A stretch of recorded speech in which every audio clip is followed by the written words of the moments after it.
What is going on, everybody out there?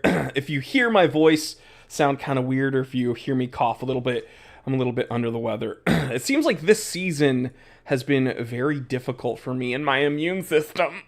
But today, I'm going to be talking about something that's also quite sickening, and it's something that, well, nobody asked for, regardless of what Hodinkee's editors may say.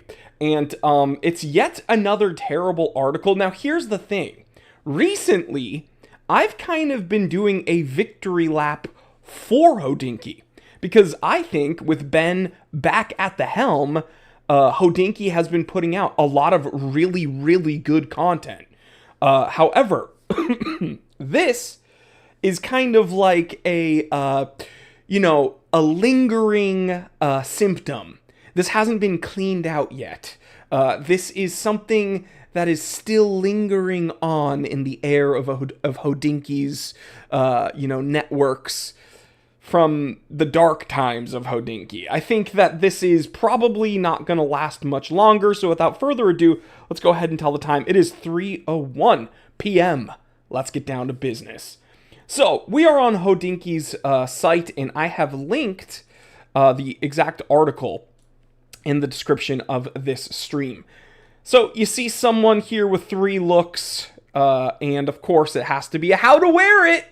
How to wear it. The Piaget Polo 79 from our girl, Malaika Crawford. Now, Malaika probably hates my guts at this point because I have gone through each of her articles with a fine-tooth comb, and I personally do not think she should be writing for Hodinkee.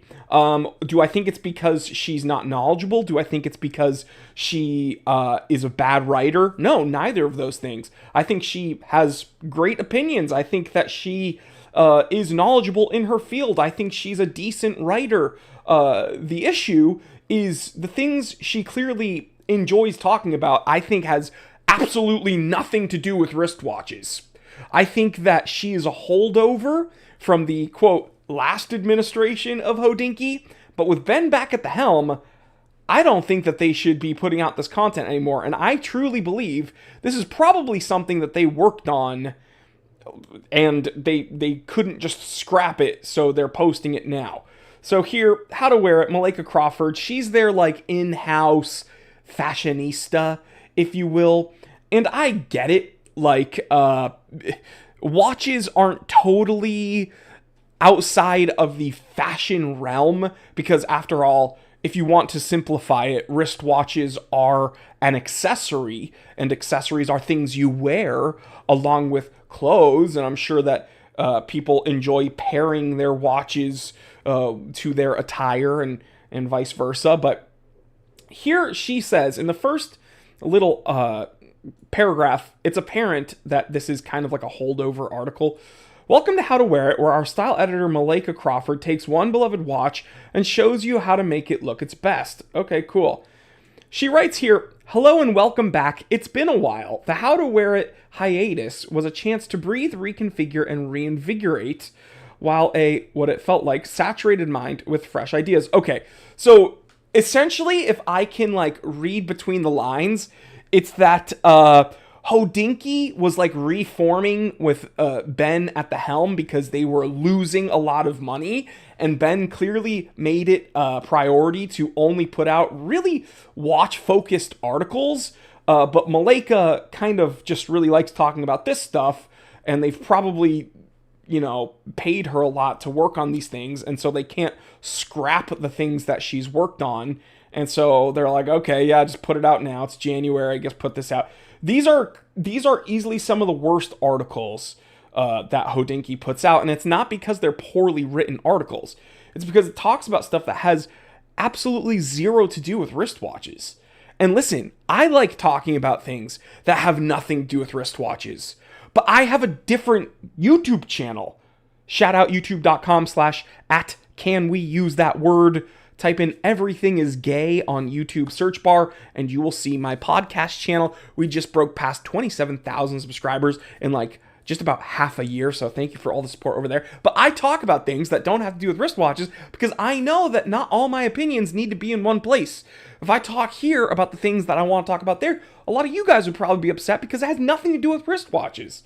So we could go and make fun of the styles here that she picks out for this guy. An attractive black man, really nice skin. And, you know, I'm not even going to say that these are offensive outfits because I'm literally wearing some Champion sweatpants and a t-shirt with like the national parks on it. So like I am not a fashionista in any way. You should not be taking style tips from me. If you want some style tips, go ahead, talk to Teddy. But like, I guess, you know, he's wearing like Jinkos with a button down. I wouldn't wear that, but I always think high fashion looks weird.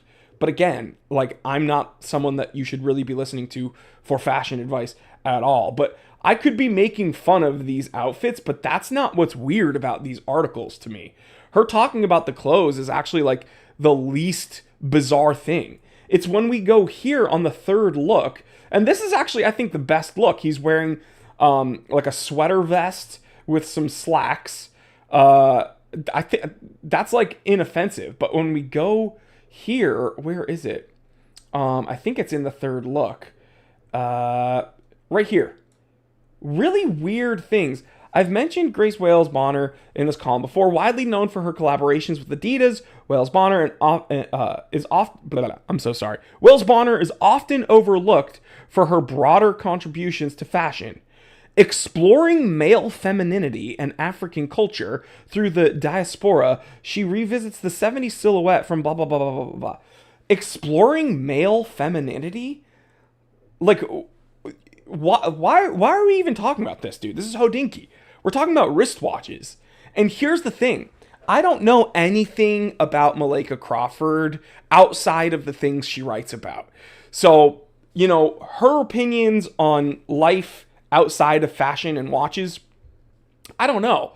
But I can probably glean some information just based upon the articles that she puts out there. Like if I'm using those to gather intel and build a roadmap or build a profile, every one of her articles has to do with like gender bending, like everything's, dude, every one of her how to wear articles has to bring up like how gender norms shouldn't be a thing, or how they masculine things don't have to be masculine and feminine things don't. Like, why are we talking about this in the venue of wristwatches? Like, I'm not even here getting political. All I'm saying is that there are men's watches and there are ladies' watches. These are categorized this way because pretty much forever it's been very easy for brands and purveyors of these brands to categorize them based upon the two, this is going to get me in hot water, but like the two most commonly recognized genders, since the dawn of time, right? So like, you know, Omega makes watches listed for men and they make watches listed for women. Rolex, much the same. That's why there's a Datejust and a ladies Datejust and things like that.